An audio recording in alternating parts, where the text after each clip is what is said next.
Hey everybody, it's Mama Kay coming at you from Winnipeg, Manitoba, Canada. And today I have a fantastic band teacher from here in Winnipeg. And I met them for the first time, I would say probably, at least a decade ago, teaching at a summer band camp. And they're just a fantastic band teacher, percussionist, and all around amazing human being. So without further ado, special guest, who are you? Hi, I'm Alain Guilmette. I teach at Andrew Mynarski School in the Winnipeg School Division. It's a grade 7 through 9 school. I teach band, I teach jazz band, and I teach grade 9 guitar as well. So yeah, lots going on in my school. No kidding. So how does that break down in your school day? So my grade 7s and 8s, I see them in 3 sections, but I do only see them twice a cycle. So the nice thing with the 3 sections is that, the numbers break down pretty good. So I only see roughly about, 20 to 25 kids at a time, which is nice.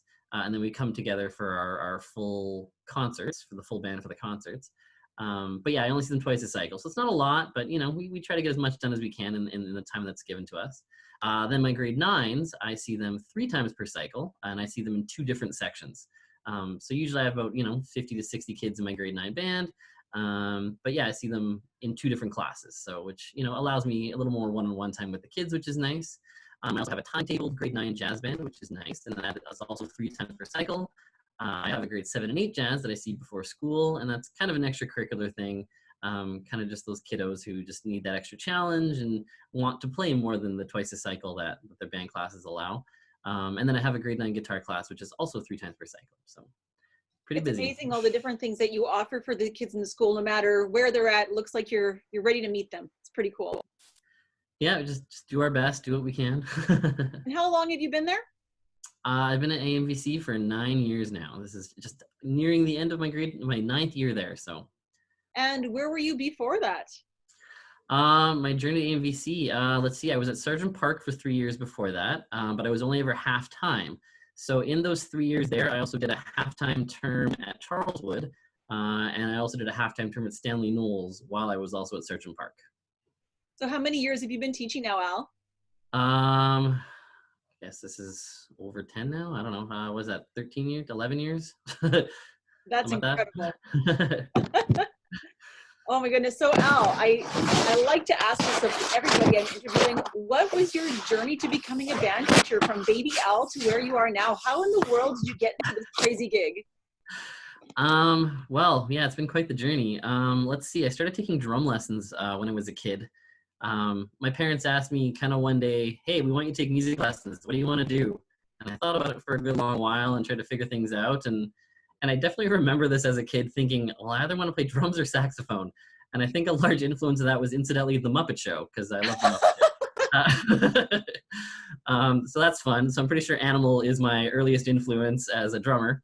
So yeah, when I was about 7 or 8, I started taking drum lessons. I was taking them with David Schneider at the Music Cellar, and did that for years, right through junior high and high school. When I was in junior high in grade 7 band, we didn't have percussion in grade 7, so I actually played trombone for a year.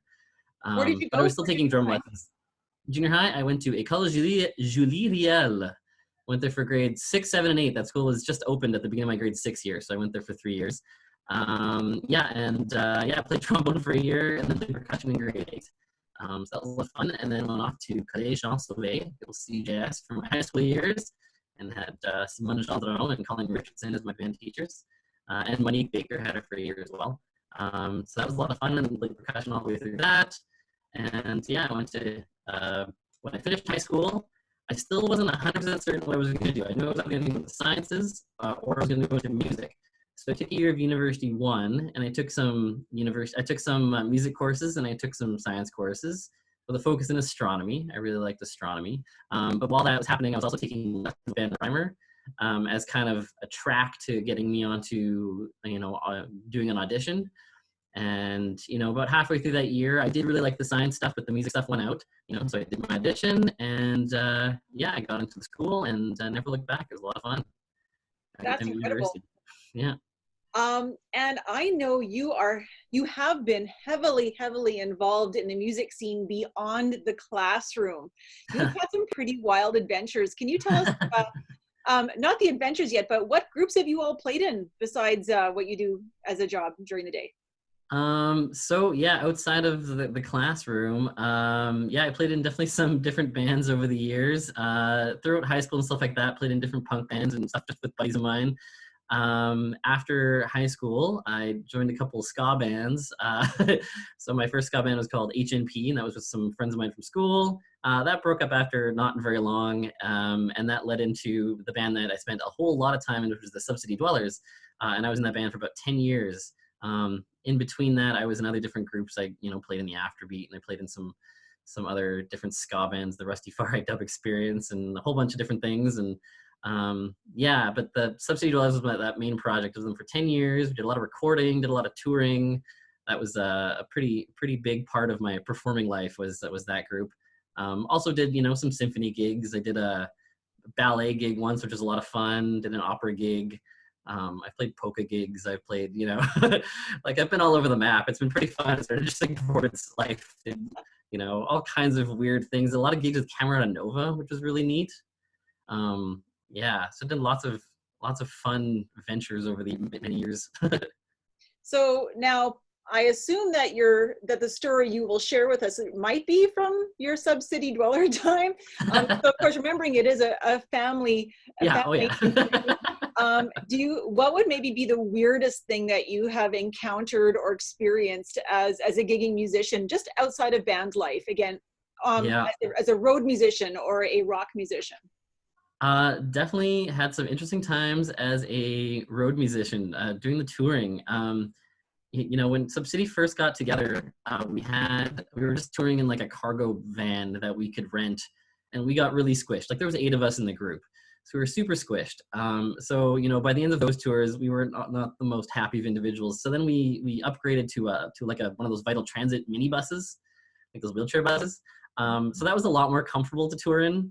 It did break down a few times, but it was a lot more comfortable to tour in. So that was really neat, driving cross country in this bus, where we had like a bed in the back, and we had a big lockbox where we locked all our gear in that we loaded through like the wheelchair doors, and it was a bizarre experience. But just seeing the other thing that was weird was seeing all the different venues that we would play, because some of them are a lot nicer than others, and some of them were little holes in the wall dives, and some of them were a little classier, and yeah, we definitely played some interesting places. A weirder one, I guess, would have been we were playing this venue in Victoria, and we got there kind of early in the afternoon. We were just walking around, we're like, oh, let's go see the venue we're playing. Let's see what it looks like. And so we walked there. We're talking to the owner, and we're like, yeah, we're playing this evening. And he's like, oh, and you are? Like, oh, there's 8 of us. And he goes, well, our liquor license prohibits groups more than 6. Like, he's joking for a second. We're like, well, but we're AP's band that you booked at your venue. He's like, no, I can only have 6 people on stage at one time. So we had to spend the entire afternoon before this gig rearranging all of our songs so they could only be 6 of us on stage at a time. So, every so often a horn player would hop off, or, a guitar player would leave, or there was a couple of songs that I left the stage and hung out in the audience, or it was weird. You had a rotating stage. Pretty much, yeah. It was a bizarre gig, but we made it work, and it was fun. And oh my goodness. Well, it sounds like you were creative and resilient. Yeah, for sure. Yeah. And that sort of flows into my next question for you. If there are any students that are watching this interview, and they're wanting to maybe go into music as a career, what sort of tips do you have for them? I guess it's just take advantage of all the opportunities that you can. I mean, if somebody asks you to do a gig, just say yes. Do the gig as an experience. And, I feel like I've had a lot of really wonderful experiences through music, whether that was in, the classical end of things or outside of that. And it's been a lot of fun. Just take advantage of the musical opportunities, do it to the best of your abilities. I've had great experiences. I've met a lot of amazing people. It's been a great journey. And how about any extra other little worldly bits of wisdom in these weird times, musical or not musical? Yeah. Al's words of wisdom. I guess just be kind to one another. We're all in this together, so just be kind to everyone. And if someone needs help them out. Just be there for those around us. We're all in this together. So I think kindness is key. That's all I can really think about. So I think for us as a band community, it's really, really hard to be apart from our kids. And I think It most is, yeah. teachers feel that way, but something special about band, right? Where we're really a family. And I know for me, that's been really, really hard, and trying to find ways to make meaningful connections with the kids has been important, but also challenging because it's out of my wheelhouse to do it this way. Oh yeah, for sure. I miss my kiddos. That's why I was hoping to set up, like I mentioned to you earlier, a couple Zoom lessons or Zoom classes so I can at least see their faces, even if I can't see them in person. Yeah, I miss my kiddos. It's going to be one fantastic concert when you all get back to see each other, though, isn't it? Oh, for sure. Yeah. What's really neat is I've advertising this to a lot of my students is the amount of live shows that are online, that a lot of performers are putting stuff out there, whether that's, archives of concerts, or they're doing stuff from their living room. And that's been kind of a neat thing. Yeah. People have been very generous with their musicianship that way, right? They're not looking to make a buck. They're learning to make it all a little bit easier. Yeah. In this time of uncertainty, we're looking to the artists to help us get through it. Yeah, absolutely. Al, thank you so much for taking time out of your day today. And I look forward to having a virtual hangout with you again sometime soon, very, very soon. Sounds good. Have an amazing rest of your day. Thank you. You as well. Thank you. Bye, Al. Bye.